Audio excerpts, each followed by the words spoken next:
Howdy, folks. It is your one and only host for this episode, Kodey Stauffer from the Playmakers Corner podcast. We are continuing our summer series, basically our countdown to the Colorado high school football tackle season here with the season previews where we go through every single program, 1A through 5A, and go ahead and preview their season by taking a look at what happened last year, looking at some of the impact players who may have graduated from last season in 2023, and then talking about some returning players, and then projecting how they will do this season based off of who graduated, who left, who's back, who's not, and their schedule as well. So please be sure to stay tuned for all this. For former programs, if your program is not on this episode, it is probably on a prior or upcoming episode, so be sure to stay tuned.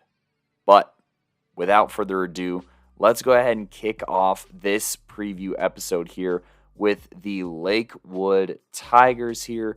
Now, Lakewood, they were in the Jeffco League last year. They are in a new league this year. They are in the 5A Metro North, which is going to be one of the leagues of discussion for us on this episode today. And, last year is definitely a season they are going to try and forget about here. Unfortunately, going 0-10 here.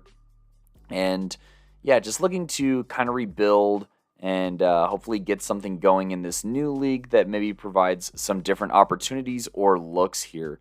Now, for Lakewood, as far as graduates go, we did have our first ever Lakewood player make a top 5 list. That was on the interior defensive lineman top 5 for the class of 2024 in Odin Johnston. He was one of the better players in the trenches on both sides of the football last season across 5A. And like I said, made history as the first Lakewood player to make a top 5. Sam Silburn was also the primary quarterback last season, but struggled a little bit as well. And then as far as other seniors go, Duran and Hatchett were the leading receivers of the squad and both graduate. And then the top 5 tacklers all graduate, leaving with over 100 solo tackles combined amongst them, including leading tackler Mason Bomber here, who recorded 8.1 tackles per game and 3 sacks along with 2 interceptions. Now, coming back into the fold here is going to be Jaden Quinn, the leading rusher last year, who will look to find lanes behind a couple of returning linemen. You also have Miguel Ruiz here, who is the only player returning who threw passes last season and was actually the best QBR in the room. Needs to dial it in a little bit more for this team to be competitive. And then they also have Jakob Kibler here, who recorded 2 interceptions last season while forcing and recovering a fumble.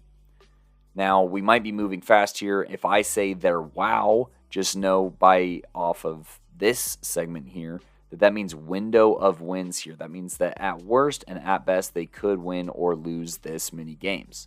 Now, starting off with their out-of-league schedule, they start off the season against Bear Creek and then face off against Rangeview, Vista Peak Prep, Fountain Fort Carson, and Golden. I do think this is a tough stretch to start the season here. They very well could go 0-5 during this stretch, but against the likes of Rangeview, that does give them a chance to win a football game here. So I say probably, either 0-1 wins during that part of the season.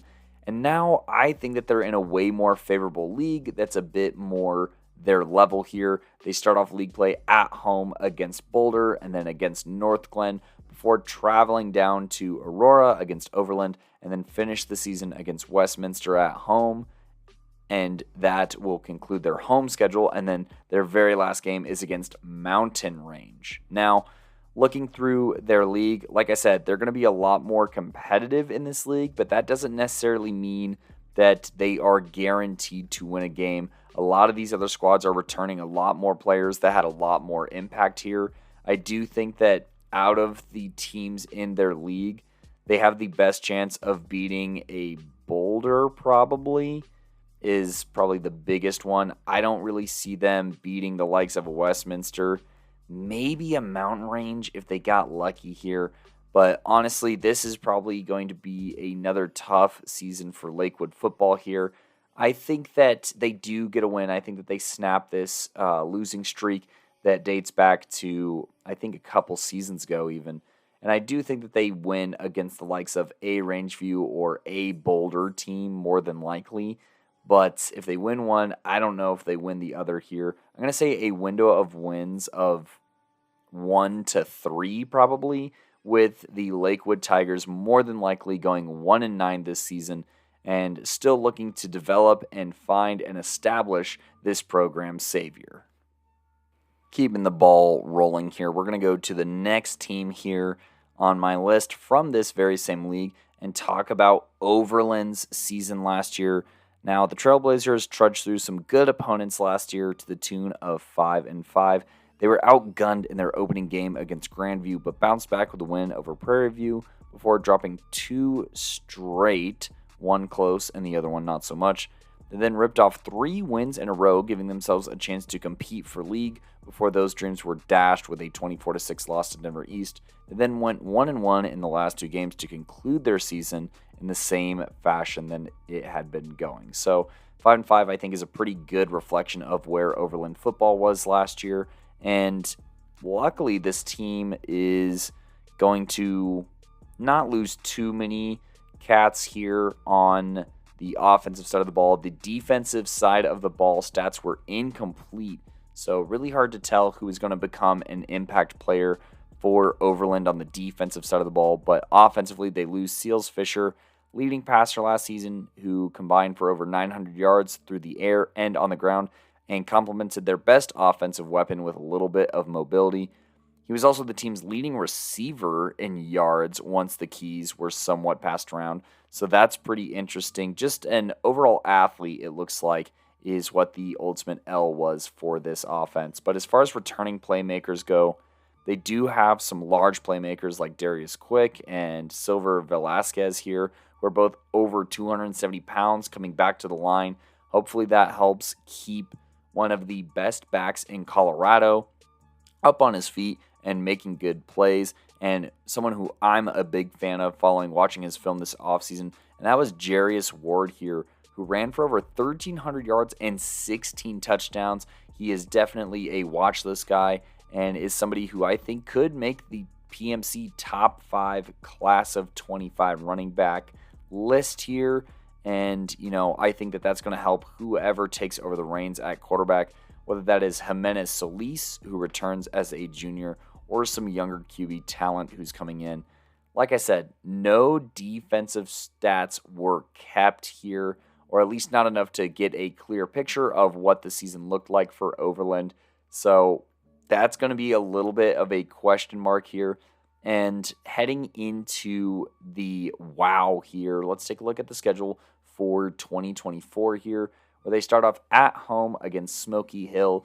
Now, this game could kind of go either way. Obviously, with a game-breaking back like Jarius Ward, it's going to give you a chance in a lot of football games here, and I think that's one of them.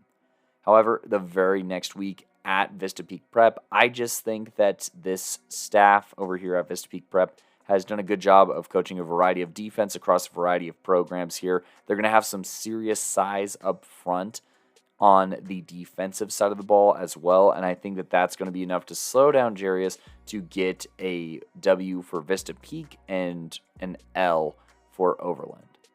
They then play at home against Fountain Fort Carson, and then on the road against Arvada West, and then at home against Mountain Vista. I think that this is a 3-game lose streak here. So at best, they beat Smoky Hill and head into league at 1-4. But once again, this is a winnable league for Overland here. I do think that that they have some serious talent, and I think that if we go bar for bar as far as best or biggest impact players go, I think that Ward is amongst the best in this entire league, maybe only second to Kiewit at Westminster here. So Overland here, I think that they probably have a decent chance of beating the likes of a Mountain Range, of a Lakewood, of a Boulder, leaving the only 2 league games that are kind of up in the air being Westminster and Northglenn. Now, Northglenn, we're going to talk about them in a little bit here, but, they are going to have some guys coming back on the defensive side of the ball. And as far as Westminster goes, they're going to be one of the most potent offenses in 5A, I think. Now, I think that Overland should still probably win both of these games just because of what's lacking with the other teams in key spots. However, I'm not going to say that, Westminster definitely loses or Northglenn definitely loses. This is one of those where I say it could go either way, and then that's where the window of wins kind of comes in here. So Overland here could very well be looking at another season of 500 here, going 5-5. I don't think that they do any worse than 3 wins, but I also don't think they do any better than 6 wins. That's assuming they go undefeated in league and steal one against Smoky Hill. So I'm going to say a window of wins of 3-6, but I'm probably leaning more towards a 4-6 season for the Overland Trailblazers this fall. Now, this next program, it just really feels like they've had quite the fall from grace, and so to see them making a jump up to 5A is, I guess not a jump up, but just the fact that they're in 5A just feels a little bit surprising here. I'm talking about the Boulder Panthers. They had a new staff last year, and, they had some pieces last season, but really they just could not really catch a break here. I mean, this Boulder team, at the end of the day, goes 0-10, and they're just not really competitive outside of a game against Monarch, 22-7, and a game against Mountain Range, 14-7, as this team does get outscored 69-361 here, and they are losing one of their best players, in my opinion here. That's going to be Hudson Arroyo, the 6'4", 215 violent ball of chaos on the defensive side of the football that really flew around and really knocked teeth out and took names. And then, in addition to that, they are also losing Indy Peterson, who is listed as a 6'3", 255-pound lineman and captain who appears to have graduated. Now, as far as returners go, there were not a lot of stats here, which is kind of crazy for a 5A program. Honestly, I think that's pretty unacceptable, and I think that that is a fair reflection of where Boulder is at.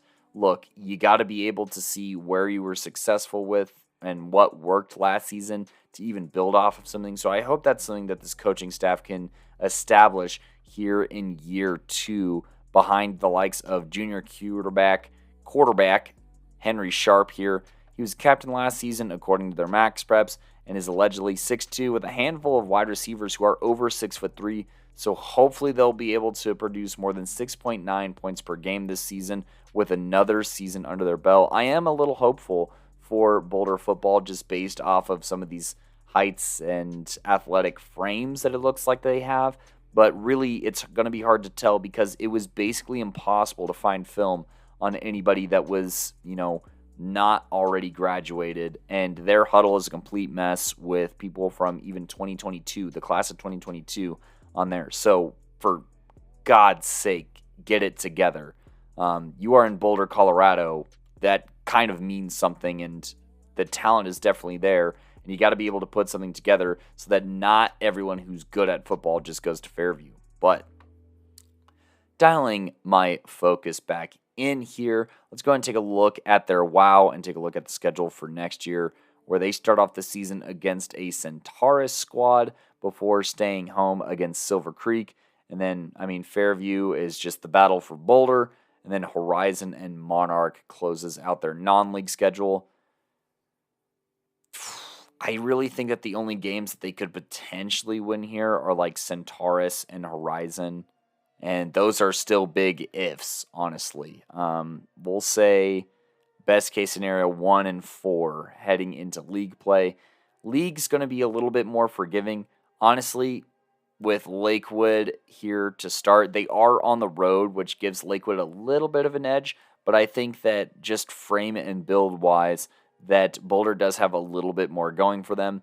Then they're on the road again against Mountain Range before staying at home against Northglenn and Westminster to close the season. And sandwiched in between those is Overland.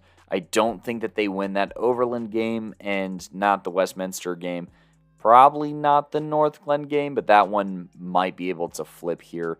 So Boulder, honestly, I think that they do win a game here. Look, there's going to be 3 teams in this episode that kind of all are going to be in a standoff of sorts, fighting over their one win of the season, probably alluding to Rangeview a little bit later. Obviously, talked about Lakewood just a couple minutes ago, and now Boulder here. And out of all of these squads here, I think that Lakewood is actually probably the most susceptible to go 0-10. So retroactively, fixing them with a wow of 0-3. And Boulder here, going to affix them with that same 0 on the low end. But I will officially say I do think that Boulder gets a win here. And they go 1-9 this season. But I do think that 2-8 is not unquestionable for the Panthers here. So Boulder, hopefully this was just the first step here. They take advantage of some of the taller talent that they have and are able to make the most of everything heading into this next season. And on to the next team here. We're going to go to Northglenn to talk about the Norsemen here. Look, honestly, I thought that this squad was going to do a little bit better than how they did last year here. Just thinking about kind of where they were at, what their contributors looked like just 2 years ago. I thought that this squad was going to come in, be successful, and still kind of push for a playoff spot here. And while they did not quite do that here, they might have something going because to start the season, they did start off 3-0 last year, and then were just outgunned down the stretch by some talented squads like Stanley Lake, Denver East, Overland, and Doherty, and almost stole one from Westminster at the end, only losing by 3.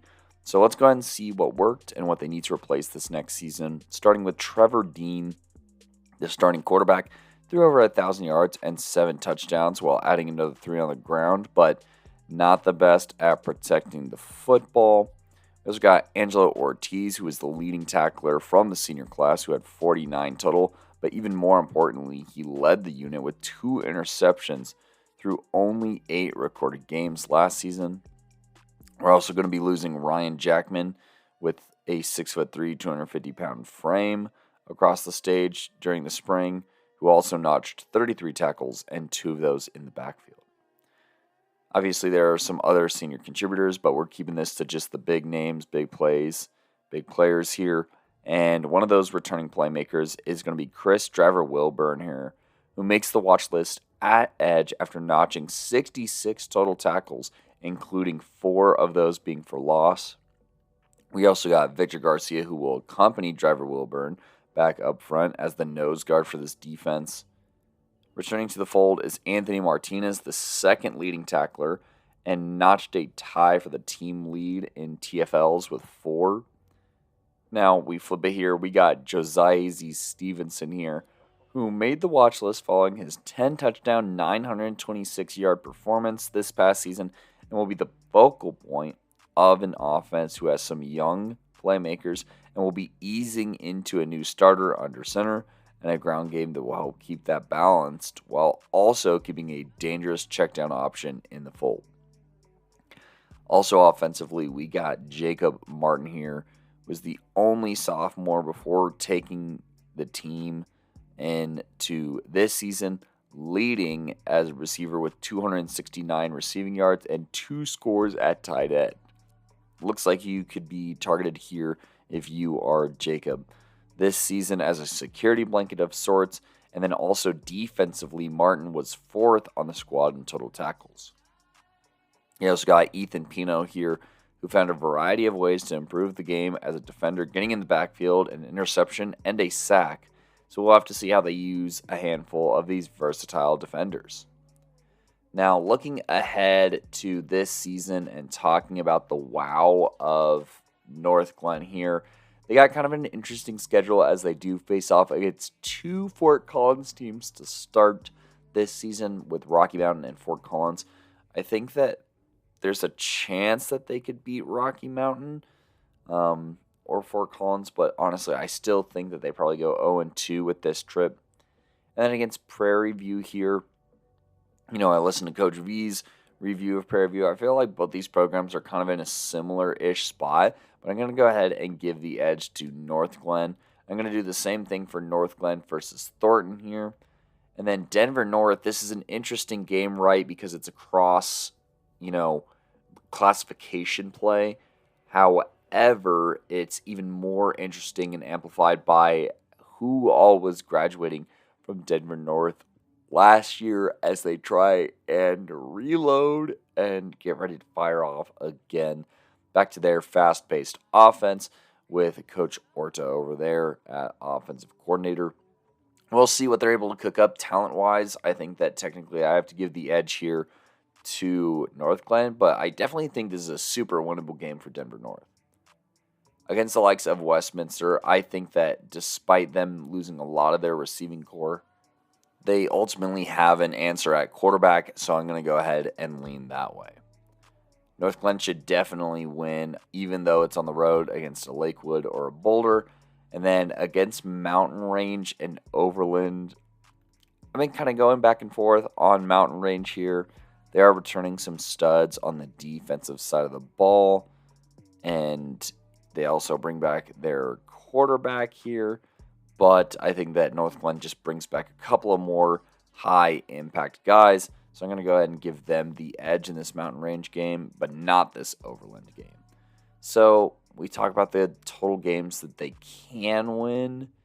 We're looking at 6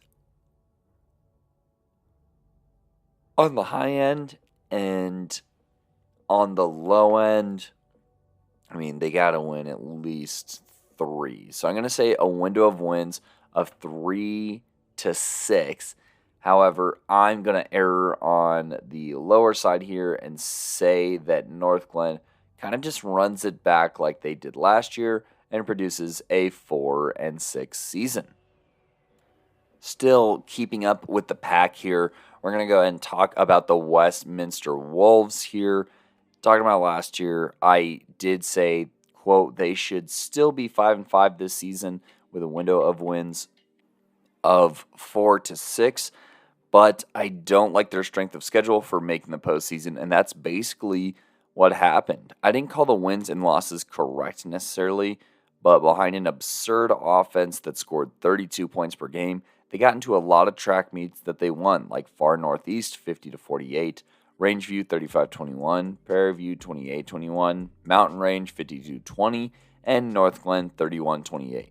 They did surrender a ton of points, however, as in their losses, they gave them an average of 52.2 points per game, which you're just not going to win those games. Now, as far as seniors on their way out, unfortunately, the Wolves graduate their top 3 receiving threats in order. You have first up all PMC wide receiver Hunter M. Garden, 1,000-yard receiver, 8 receiving touchdowns, and almost 800 return yards as well, being an X factor in multiple facets here.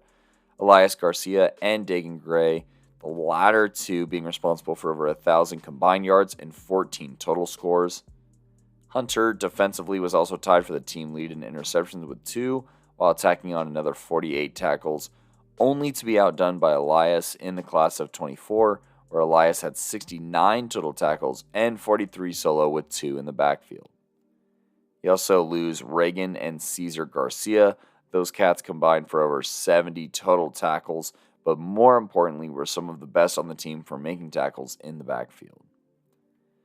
Now, that does not sound good. However, they are returning one of the biggest risers from last season, and that is class of 25 quarterback Mason Kiewat here, who lit up the scoreboard like a pinball machine, throwing for 2,539 yards and running for about 1,200, and being responsible for 41 touchdowns, which was good enough to make the All-PMC 5A team and be in the MVP discussion almost single-handedly, willing the Wolves towards the playoffs. His senior year will be rough with almost no returning weapons, and with him having to lock in and reduce his turnovers, as he had 20 total last year between INTs and fumbles. But I'm going to trust him to kind of lock in and use some of these other resources One of them being Dacius Navarez, who is the team's leading rusher outside of Mason, going for just 281 yards, and will have to become a true dimension of this offense for the team's success. And while the defense appeared very vulnerable last season, it appears that the majority of the contributors will come back and hopefully provide some pushback. Philip Cruz had 80 total tackles flying around the field, with 9 in the backfield and 2 sacks. And overall, 8 of the top 12 tacklers come back and hopefully will utilize some valuable experience playing with each other to communicate more often and clearly with each other. Abraham Montez was the next top tackler with 74 and 4 in the backfield. And then Nehemiah Malloyd here was the leading underclassman last season in TFLs with 5, but will be heading into his junior year. The real moral, though, is that all these cats will have had to have gotten significantly bigger and stronger over the offseason for a chance to save the defense. And so when we take a look at this new schedule here, we got at Denver South, at Thornton, versus Rangeview, versus Prairie View, versus Adams City, and then at Northglenn, versus Overland, versus Mountain Range, at Lakewood, at Boulder. So, going to go ahead and take a look at my WOW, see how many wins look possible here. I mean, Denver South could technically go either way. I just think that they're a little bit deeper across the board. So I'm going to go ahead and give the edge to the Ravens here. Now, they do face Thornton on the road, and then Rangeview at home, and then Prairie View at home, and Adams City at home. They have a great chance of going 4-0 in that stretch, with their only potential loss, I think, being to Prairie View maybe, and they maybe go 3-2 heading into league.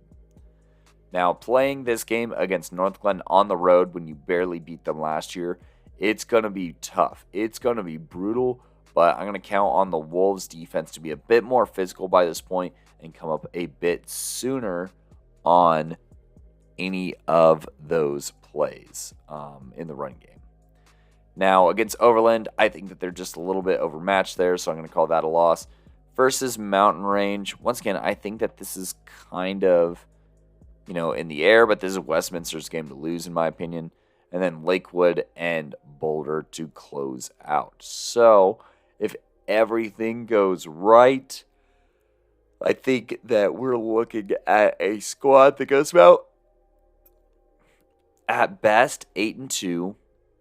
At worst, I mean, they still probably win 6 games, honestly. So I'm going to go ahead and say a WOW of 6 to 8 games, but I'm leaning closer to the 6 side, that the Wolves go 6-4 here, and we'll see if RPI is kind enough to them to make the postseason. And last but not least, from this league, you've heard me talk about them throughout the episode. Let's go ahead and see my reasonings why I think Mountain Range is going to be the way that they are. Last year's recap, I had them with a window of wins of 3-4, and they reached the high end here, according to my predictions, upsetting Centaurus as a part of their 4-6 season, beating Greeley West, Boulder, and Northglenn. They go winless against the rest of their league and Mullen, but they were right where they were supposed to be. Now, leading the way for the Mustangs on the ground was Brendan Waite, who is now graduated after having almost reached 1,000 yards last season. They're also going to be losing Devin Meisner, who got 3 scores last season, which is about half the workload in the receiving room, and he also recorded 42 solo tackles and 8 for loss on top of 3.5 sacks. Andre Lucio notched a team-high 4 interceptions to go with his 25 tackles. Connor Clark was 72 tackles and 11 of those in the backfield. Taryn McNair led the team in forced fumbles with 4 while also breaking up 7 passes, which was amongst the best on the team. So a lot of defensive studs for this Mountain Range squad departing. But as far as returners go, they do get Austin Ramirez, who led the squad in PBUs, pass breakups with 10, and got 3 turnovers, getting a pick and recovering the fumble twice. As only a sophomore, he will be one of the premier defenders coming back. Paul Kershaw led the team in tackles with 84 and will be the leader of this defense. Assumingly heading into his senior year, he'll be assisted by incoming junior Alberto Zavada, who excelled as a sophomore, being 4th on the team in tackles. Offensively, this squad lacked in production, but if they got some development and weapons, Cameron Williams might be able to take a step forward his junior year. As sophomore, he threw for 933 yards and 7 touchdowns, but almost doubled that in interceptions. If Bryce Stillings can bring the same explosiveness that he showed on more carries, granted he only had 38 carries, but averaged 8.3 yards per carry, then some balance might do this offense some good. So, looking at Mountain Range's schedule, obviously it's going to be pretty similar to a lot of these other cats here in the division. They start at home for Sarvada West, and then on the road against Thomas Jefferson, then on the road against Mountain View, then at home against Centaurus, and then on the road against Prairie View. And then for their league, they're at Overland versus Boulder, at Westminster, at Northglenn versus Lakewood. So let's go ahead and talk about non-league first. Arvada West, this is going to go ahead and be chalked down as a loss. And then moving on to Thomas Jefferson. Thomas Jefferson is losing a ton of talent from last year, but I also know that they're going to be very, very well coached. That's kind of a tough game that I almost want to call a toss-up, but my gut is telling me to go with TJ. Although on paper, I do think that Mountain Range has a little bit more going for it. Then we got Mountain Range versus Mountain View. Mountain View was a younger team that struggled quite a bit last season. This one is on the road. Mountain View might be able to sneak this one, but I think this is still Mountain Range's game to lose. Centaurus and Prairie View, I think that they probably just go 1-1 down this stretch here. And so heading into league, they're sitting at about 2-3 or 3-2, it looks like. Now, against league, I don't think that they beat Overland. I do think that they beat Boulder. I think that they beat Westminster and Northglenn, and then Lakewood. We'll kind of see what happens. It depends a lot on where Cameron Williams is at this point, as well as whoever Lakewood is developing at quarterback. This is probably actually Lakewood's best chance now, with hindsight on my side, to win a game here. And Mountain Range, this is their best chance to snuff that out and not be referred to as that. So Mountain Range's window of wins looks like it's between 4 and 6. I know that it's boring. It's playing it safe. And I'll have them going 5-5 just because I do think that they're going to keep things interesting. I think they're going to be competitive and they'll be an interesting squad to watch.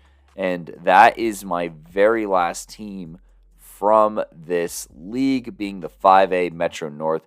Stick around as I have some more 5A to go through.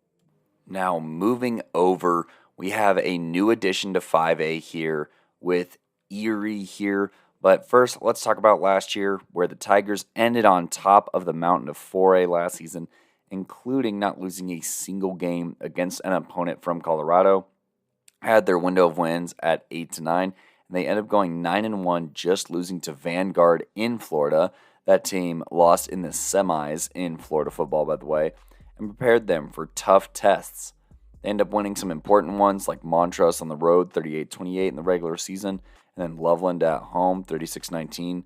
Squeezed in a solid win over Broomfield, 30-7, that myself, Gino, and Simon caught looking at and caught while watching that game. Now, once Erie was in the playoffs, they just kept rolling, beating Rampart, Dakota Ridge at home before becoming at the center of controversy, beating Montrose at home 25-22 once again for a chance to head to state. And then they went ahead and loaded up, went to Fort Collins, where Gideon and I witnessed Blake Barnett catch that elusive ring his senior year. And behind a great defensive effort, the Tigers beat Palmer Ridge 20-6. Now, they lose a ton of players and some very high-end talent while heading into 5A, but is it time to panic? Not entirely sure here. As far as graduating seniors go, can't do this segment without talking about Blake Barnett, who's heading out to Manhattan, Kansas to be a Wildcat, following a historic career here in Colorado, becoming the all-time touchdown leader, surpassing Christian McCaffrey his senior year, after posting 29 passing touchdowns and another 23 on the ground for over 3,000 cumulative yards, while also being a PMC top 5 player at 2 positions with his brutal style at safety. His competitive edge and confidence definitely kept this team alive with his skill in the past years in some crazy comebacks and legendary postseason matchups. Not only will Erie football be different without Blake, but so will the landscape of Colorado football. Talking about the passing game, the two leading receivers of Alex Sweeney and Josh Levine combined for over 900 yards and 70 receptions while amassing 13 total scores. You also have Kay Meredith, who was another receiver who was just shy of 300 yards while collecting 4 scores. And then PMC Top 5 2024 tight end Mason Cogill here, who is off to the D1 level. Altogether, of the 30 touchdowns caught catching the ball, only 6 are returning to the receiving room, so whoever is next at QB might have their hands full developing the receivers around them. Preston Terranova was somebody who was truly evaluated and made an all-PMC team at cornerback, but also came up and played aggressive in the run game. 74 total tackles, and then 8 interceptions and 4 pass breakups, and he's another one of those senior players who caught some touchdowns as well. Noah Garcia was third on the team in INTs with 2, while also recovering a fumble. Sweeney also had 1 interception himself as a senior. Keaton Strange was a solid presence, notching 3 sacks up front, along with 8 total TFLs of his 55 total tackles. You also have Dominique Sima here, who was 230 pounds of brutal on both sides of the line, but mainly played defense, getting a push to the tune of a couple of sacks, hurries, and TFLs. But no defensive presence will be missed more than PMC Top 5 player Jackson Cogill here, who had 6 sacks and then absolutely outworked opposing linemen in the run game and was physically a firecracker waiting to pop off and get the whole defense energized. So looking at the big picture, they lose 47% of their TFLs, 44% of their sacks, 79% of their interceptions, 4,000 plus yards from scrimmage, and almost 50 touchdowns.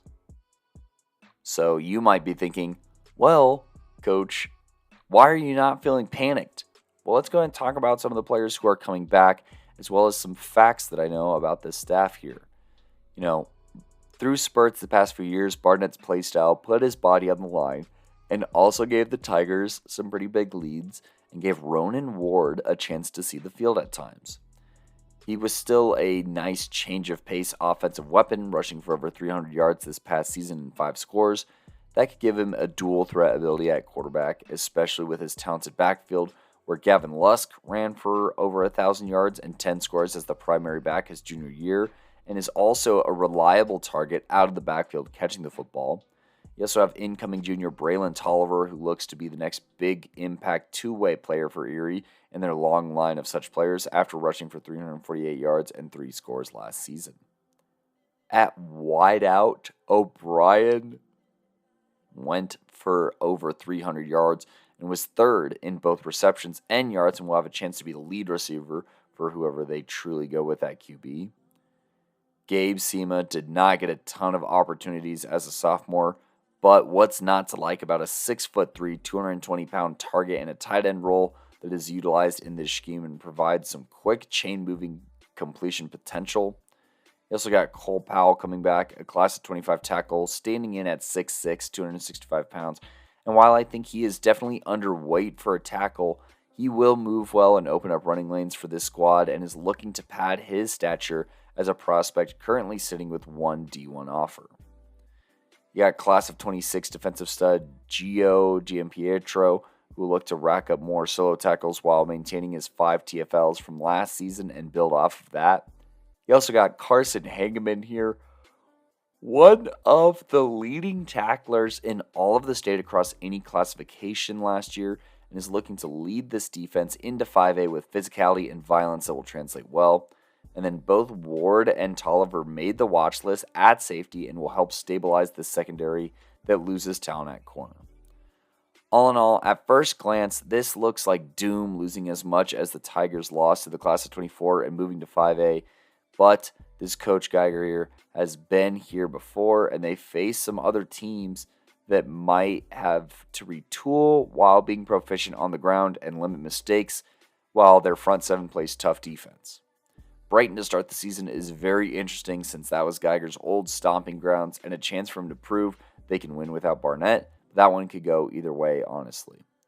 Of their next matchup against Ralston Valley that I think can be a win, I do not think that they beat Mountain Vista, no matter how well they might control the pace. They need a perfect script to win there.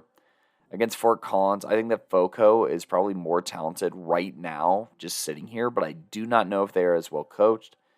They then continue on one of the better rivalries of the 2020s against Broomfield that I think they're mentally tougher than, putting them at about 3 or 4 wins heading into a league that is very friendly for them in some ways, such as Rangeview and Horizon, that will maybe be pushed by a Vista Peak Prep. Not entirely sure, with a new coach and a new QB this year. And then a surging Mullen squad and probably an awesome chess match between great coaches with legacy. I think that Erie could at best go 2-1 against these squads, but think that they'll win at least one. So I think that if they lose a lot of the toss-ups, they still go 6-4. But I think this team is more than capable of a 7-win season with an overall wow of 6-8 in their first year in 5A behind a more ball control offense and a stout defense.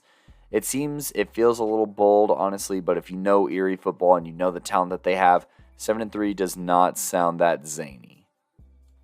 And up next, we got Rangeview here. Now, I did not have this preview last year, so it was Coach V here, who had the Raiders going 3-7 with a window of wins of 2-5.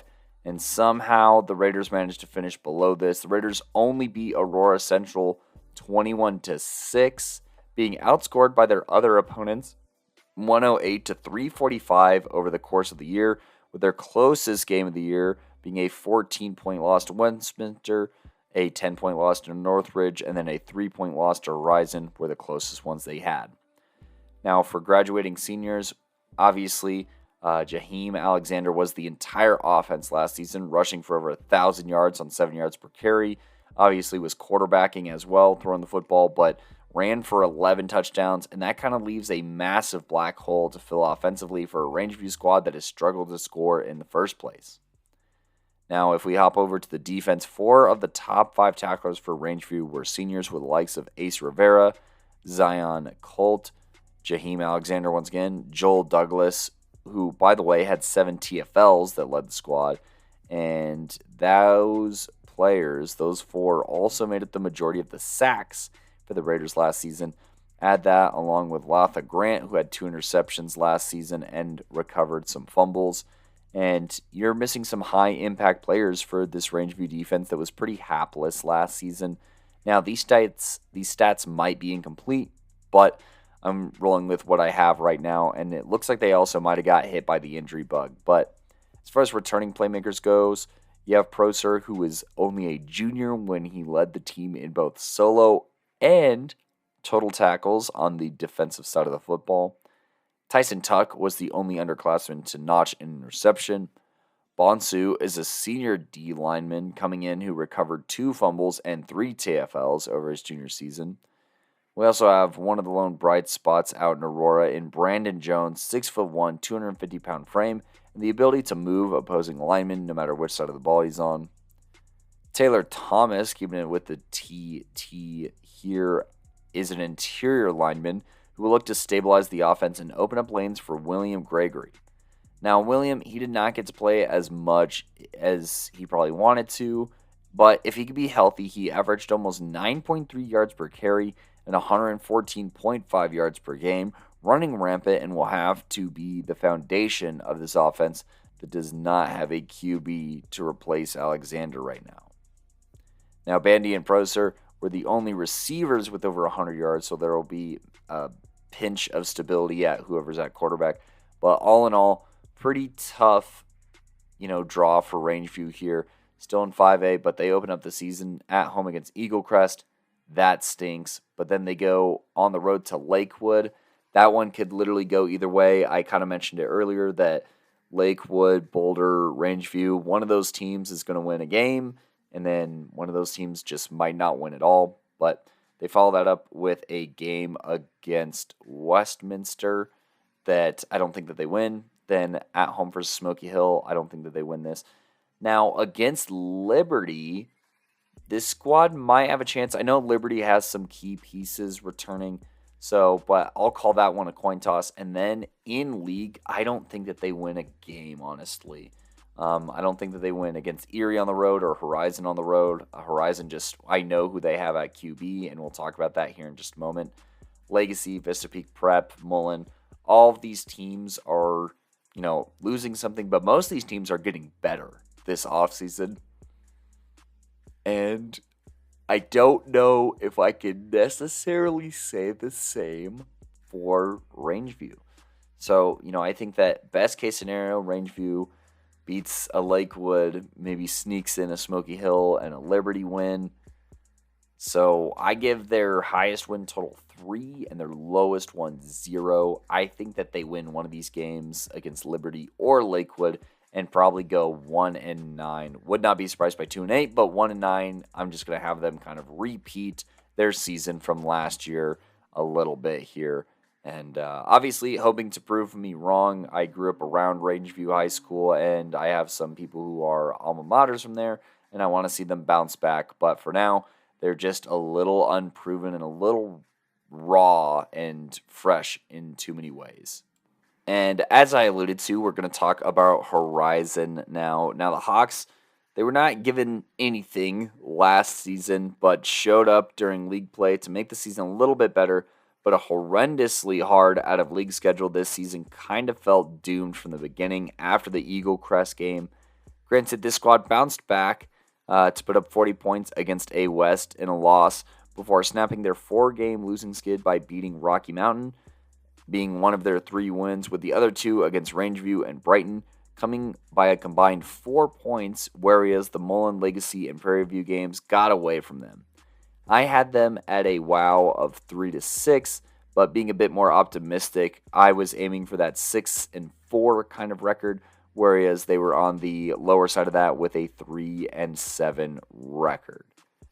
So, all of that considered, let's see who they have to replace this year. And one of those is going to be one-year starter Lucas Wilt, who came in from the QB room to wide out and had an immediate impact as the leading receiver, with 35 catches for 448 yards and 5 scores, complimenting Alex McCollum, who had 435 yards to match and 4 scores of his own. They also lose lead back Titus Zhang here, who had over 1,000 yards from scrimmage, starting with 845 and 4 scores on the ground, while notching 20 catches out of the backfield as a security blanket in the check down for the QB. Tristan Salazar led the squad in tackles and tied for TFLs in 9, and D and Dom Gallagher walks across the stage after notching 43 tackles last year. As far as returning playmakers, the big storyline here is Alex Birch, who may be one of the most underrated players in Colorado, who returns for his 4th straight season as the varsity starter following a 1,700-yard and 18 touchdown to 8 interception season, where he just sees the field so well despite his frame. He will be missing some weapons from last season, but it has kind of always felt like a revolving door for Birch over the course of his career at Horizon, and has at least a little familiarity this season with the likes of Jeremiah Martinez, who ran for over 200 yards last season and will probably take on a little bit bigger of a role on offense. Devin Esparza also looks like the highest volume receiver from last season with 20 catches. Stevenson was another class of 2026 cat with some yards, but the real circled player is the 6'4", 215-pound Camden Cottrell here at tight end, who could be a real difference maker over the middle of the field. And as I alluded to earlier, Martinez might be asked to do more on offense, but defensively, he was kind of everything, and you don't want to sacrifice this impact, as he led the team in sacks with 4, was tied for the team lead with 9 TFLs here, and was one of 3 class of 25 tackling leaders, with the likes of Max Hemming and Jordan Harris, who each bring back over 60 tackles, and this trio had 17 TFLs total. Defensively, 7 of the top 9 tacklers return and hopefully lock down a little bit more than last season, where they were kind of just a sieve for opposing offenses to run through here. And so looking at the wow of Horizon here, now they kind of have a really tough start here with the likes of Fountain Fort Carson on the road, at home versus Chatfield, at home versus Castleview, on the road against Boulder, and then at home versus Legacy here. I don't know why they scheduled some of these games. This is like insane, bro. What is up with that? Anyways, I don't think that they beat Fountain Fort Carson, Chatfield, or Castleview. I know that a lot of these teams are retooling in some way, but the returning talent they have is still top-notch in the state. They do win that Boulder game. Against Legacy, I don't think that they win that one. That team just feels a little bit deeper to me at a couple of positions. Now, at Fort Collins, they probably lose that game, honestly. Fort Collins is a talented squad here, and I don't know where my faith is in the play calling necessarily yet. I do think that they beat Rangeview, but Vista Peak Prep, this is going to be a really good game. I actually think this could be a very entertaining game. I don't think this is one that Horizon wins, but if there is an upset special to watch, it's definitely that one. And then I think that they lose on the road to Mullen and Erie to close their season here. So their window of wins, I think, is between 1 and 4 probably. I'm feeling a 2-8 season, maybe a 3-7. But I'm going to go ahead and lean to 2-8 for the Horizon Hawks this 2024 fall. All of that while Alex Birch continues to be a top 5 quarterback in the state and for his senior year, which just comes to show you where the rest of this team is probably at. That's where my faith is. They'll have one of the best QBs in the entire state and yet still finish 2-8. Moving along, we just talked about them a little bit. The Legacy Lightning here. Looking at last year's recap here, after proving me wrong 2 seasons ago and overachieving, they made a believer out of me a second time, but proved me wrong in the wrong way, severely underperforming and an absolute unraveling of one QB that opened up the door for a younger stud who looks to right the ship this season. Last year, I had their window of wins or their WOW at 7-10, and they finished just below at 6-4, and then went 1-1 in the postseason. They went 1-4 outside of league, with their only win being against Rocky Mountain, and then weren't competitive against some of the 5A heavyweights before bouncing back to a 5-0 record in league and making the postseason where they beat Eagle Crest and then lost to Creek for the second time that season. So, yeah, I think that this team, I was very high on them. They were returning a ton of talent, and Colin Lerma, his senior year, ultimately got benched at quarterback, still recorded 7 total touchdowns, but was just turning the ball over a little much. You also lose Tyler Madden, who got some snaps on offense, scoring 11 touchdowns between passing, rushing, and catching, and was a nice depth piece here.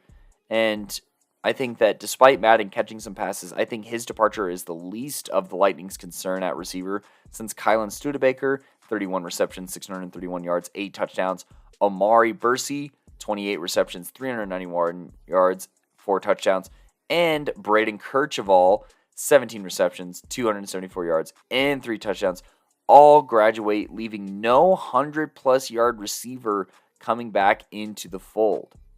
Now, speaking of Omari Bursey, he was catching passes, but his true impact was defensively, as he recorded 81 solo tackles and 22 for loss on the season, and just impacting the game in any way imaginable. 8 sacks, 2 picks, 2 fumble recoveries, being a machine for this defense and a true difference maker. Studebaker comes back to defense here, talking about his stats with 2 picks and a scoop and score and a third-place spot in tackles with 45. And then a new name is Sawyer Repun, who left the trenches on both sides after being second on the team with 8 TFLs as he graduated. Now, with some spring ball under his belt and a cool 1,369 yards and 11 scores last season, Tyler Anderson looks to dominate in league again and be one of the state's most exciting X factors at the tailback position. And then, assuming this is Braden's younger brother, the Braden who just graduated, Devin Kircheval was handed the keys to the offense and helped turn this season around, throwing for 15 scores to just 3 interceptions, and needs to be on his stuff to develop some of these receivers here and needs to step up as a leader just heading into his junior year. Defensively, you do lose 2 of your top 3 tacklers, but out of the top here, they make up over half of the 7 with the likes of Hewlett, Jake Hayes, Dane Hayes, and Bobby Hyatt. Those are all the players who are coming back from the top 7. And I feel decent about this defense being about as good as they were last year here. And, I think that they're just going to have to win in some different ways than they did last season for the Lightning here. And they're going to have to kind of lock in, and Kirchball is going to have to make some serious strides here at the QB position. They start off against Fairview. Now, Fairview will be having a new quarterback of their own. He's going to be a senior, but they also have some weapons. This is going to be one of the more interesting Week 1 games, in my opinion, and definitely something that we need to pay attention to. They then are at home versus Rocky Mountain. They should win that one. Then they are at home versus Grandview. I think Grandview's just a little bit deeper in some more spots, and, I'm going to be bumping that Centennial League. So I think that they lose this one at home. Before, I think that they should probably beat Broomfield on the road, but it'll be an interesting game. I actually think Broomfield could win this one. It could kind of go either way. Then against Horizon, they win this versus Fossil Ridge. I think they should win this. At Mullen, I think that they should technically win this as well, but Mullen's returning a ton of talent, so I'm not going to write them off quite yet. Versus Rangeview, definitely got to win that one. And then at Erie versus Vista Peak Prep to close the season. It's kind of an interesting schedule. It really is. I think that Legacy is kind of going to be in that upper middle of the pack again, like they were last year, but they are replacing just a ton of pieces on the defensive side of the ball. So I think that more adept offenses might push this squad a little bit, especially through the air if possible. But I think bare minimum, you're looking at a 1, 2, 3, 4, 5 win season at bare minimum. At maximum, probably 8 wins. I'm going to have them sitting at 7-3 myself. I think that they lose to Grandview, and then I think that they lose 2 of their 5 tough games between Fairview, Mullen, Erie, Vista Peak Prep. I think that there's 2 losses hiding somewhere in those trees. So I'm going to have the Lightning going 7-3 with a window of wins of 6-8. Notice I've dialed back my enthusiasm just a little bit. I'm right in between my window of wins from 2 years ago and from last year. Hopefully sitting right here in the middle will do me good, and I'll finally be right about the Legacies, or about the Lightning's season. Now on to the Mustangs here. Football is back at Mullen here. They're back to being relevant, in my opinion, and I think that they have an interesting schedule that is going to prove that in some ways, but it's also going to test them in a lot of ways. Now, I had the Stangs with a window of wins last year of 4-6 and projected them to go 6-4, which is exactly what they did. They beat most of the teams they were supposed to, and then lost to mostly heavyweights, Littleton West, Erie, Pine Creek, and Legacy, not ultimately winning their league as I predicted that they could potentially do here, but, still finishing second in that league. And then in the postseason, they unfortunately lost in the first round to Denver East. Now let's go ahead and talk about some of the players that made an impact that are leaving. One of those is going to be Jordan Leslie, our number 1 rated wide receiver in the class of 2024 during our PMC Top 5 series, and rightfully so, was a major difference maker for the Mullen offense, accumulating 705 yards on just 41 catches and 10 scores, meaning he was catching a touchdown about every 4 catches. The other receiver in the senior category here notched over 500 yards and 3 scores, that being Oscar Maynez III. Another top 5 PMC player from the class of 24 was AJ Guida here, who committed to playing on the D1 level at linebacker following a season where he recorded 94 tackles, 12 for loss, a handful of sacks, and 2 forced fumbles. Also throwing in Liam Finney here. He was not a top 5 guy, but he was another dog on the defense with Guida, who patrolled the middle and reached the century mark in tackles. You also got Aaron Seaman here, who led all defenders with 4 interceptions. Jordan Leslie wasn't a slouch himself, getting 3, and this duo owned 7 and 3 pass deflections respectively. And once you throw in a Hildeberto Antillon, or Antion here with 2 picks and 6 pass deflections. The secondary is looking mighty vulnerable this next season. As far as returning playmakers, wholly young offense Batman, the Mustangs appeared to have been just scratching the surface as they bring back 6 watch list guys, including Boomer Herrera, Luke Banco, and Caleb Van Meter on the offensive line, who are going to try and keep reigning newcomer of the year, Koa Dietrich, clean in the pocket after an electrifying freshman season that saw him make Mullen relevant again, throwing for over 2,000 yards and a TD to INT ratio of 3-1. His targets of Sonny Donati and Bonner may not have gotten the most receptions, but impressed, combining for 39 receptions and over 500 yards. And specifically Mason Bonner here, the 6'5" build was an incredible nightmare for matchups and for cornerbacks.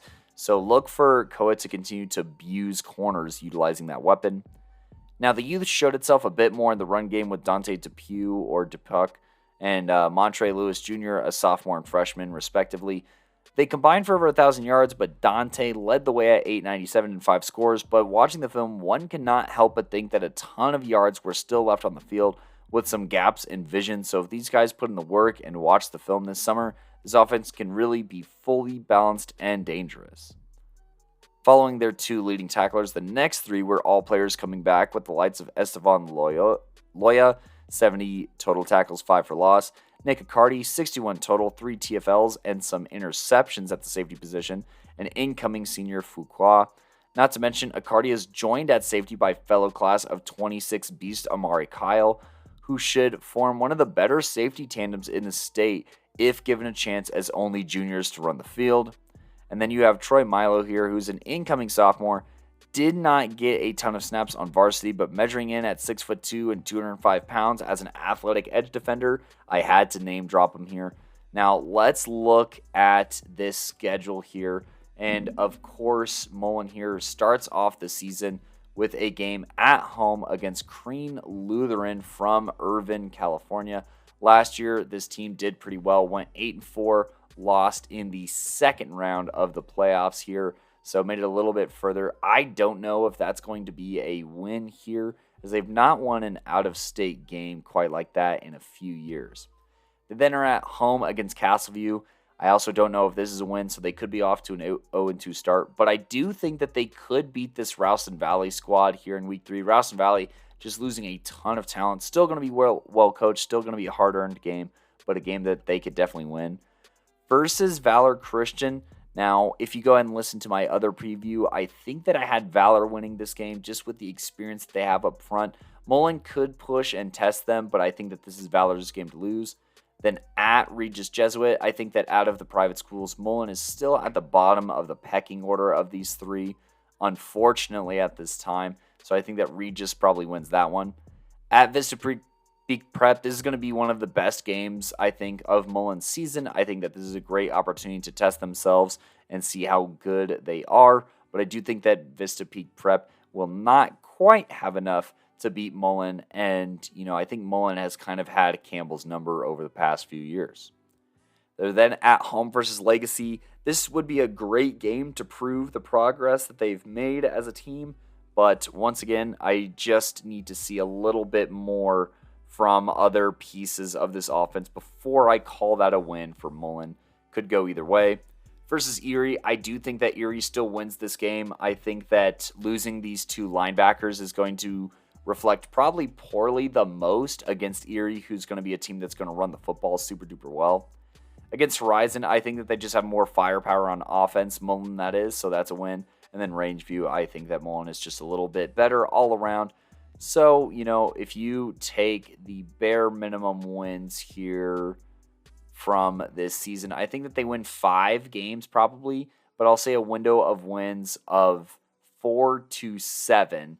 But I think that 5-5 is fair. I think against a tougher schedule like this, that should bode well for them as far as seeding goes in the playoffs. And Mullen should be in a decent spot to hopefully get past the first round. We'll see the development of a lot of these younger players on offense and how that goes. And then defensively, where is this team going to be come the fall here as far as their workouts and their strength? And now finally, the last team here, Vista Peak Prep here. This is going to be one of the more exciting teams to talk about in this regard, in my opinion. But let's go ahead and just talk about last year here, where they had a mass exodus of very talented class of 23. And I thought the Bison would struggle early on and then rally for some winnable games to the tune of 4-6 with a wow of 3-5. And they hit the bullseye, beating Rangeview to start before a tough loss to Brighton predated a brutalizing loss to Broomfield on the road. They went north again, this time to Skyline, and captured a 21-point victory that predated a 4-game skid here to Vista Ridge, Thomas Jefferson, Pondo, and an 8-point loss to Denver South before they finished the season with wins over Hinckley and Far Northeast. Now, as far as graduating seniors go, lead back Marcel Evans Jr. only got to run the ball 91 times, but made the most of it, collecting 7 touchdowns in the span of the season. Chiku Martinez was a solid receiver, going for 651 and 5 scores in his farewell tour. Armando Johnson was pretty ahead of the pack or herd for the Bison when it came to tackles, with 103 on the season and 3 of those being in the backfield.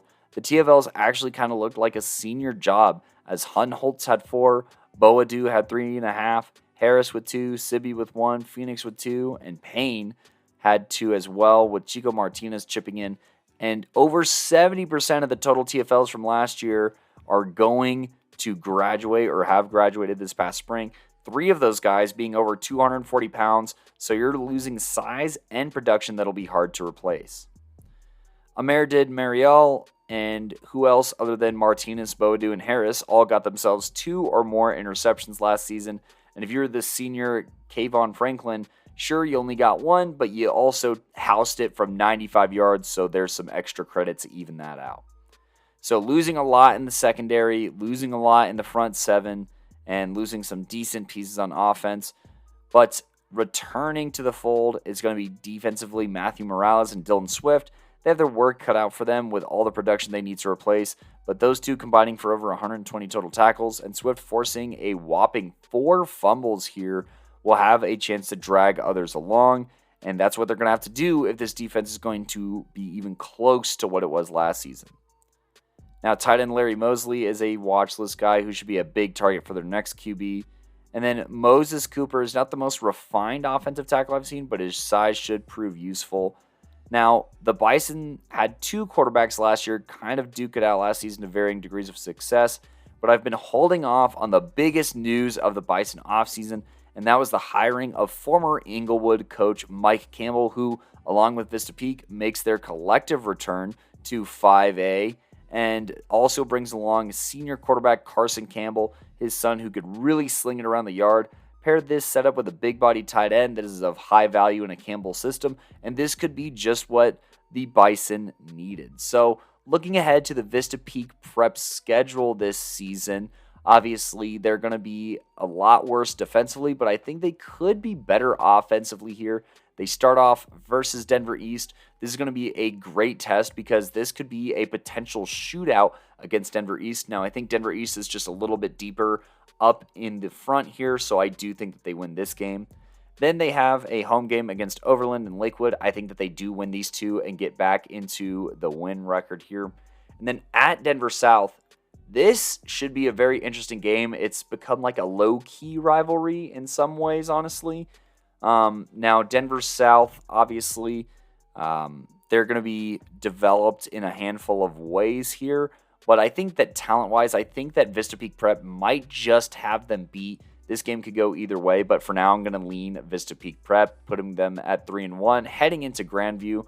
I don't think that they beat this Grandview squad, and that puts them at 3-2, heading into League versus Mullen versus Erie. They got the really hard ones right up front here, and I think that they actually slip back down into probably the losing category here of 3-4 before beating Horizon and Rangeview, hopping back up to 5-4 before Legacy probably puts them to 5-5. However, there is a world where they beat Mullen at home in a shootout. There is a world where they do beat that Denver East squad in a shootout. And there is a world, I think, as well, where they beat probably Legacy more so than Erie, as weird as that sounds, just because of the exodus in the secondary. But, I mean, that's a few games that can swing either way. So I'm going to say a window of wins of 5 to 8. I don't think that they win any less than 5 games with this schedule. And I think that they could make the playoffs in their first season in 5A here and really truly make an impact and get some of these players going. And just like that, that will conclude my episode here for my first set of previews on my own for the 2024 season. I have you, the listeners, all of next week here. And yeah, I think that we're in for quite the season here. And yeah, we're just getting started. So be sure to keep track of all of our previews. Listen to all the previous previews that Coach V got done, as well as pay attention to our social media for any of those updates when new episodes come out at Playmaker Corner on X/Twitter. We're also on Playmakers Corner on Tik Tok, Playmakers Corner, 2 separate words on YouTube where the episodes will be posted. Then we're also on Instagram at Playmakers Corner and on Facebook, Playmakers Corner. Those are all of our socials where we post episode covers whenever episodes do come out. In addition to that, we also are going to be releasing previews via our episodes, obviously on Spotify, Apple Podcasts, Google Podcasts, Breaker, all of those good sites. So be sure to follow, turn on notifications for all of those, and be sure to just stay tuned for plenty of more previews for any programs that you didn't hear. Either double back or wait patiently because we got some more on the way. I've been your host, Kodey Stauffer. Deuces.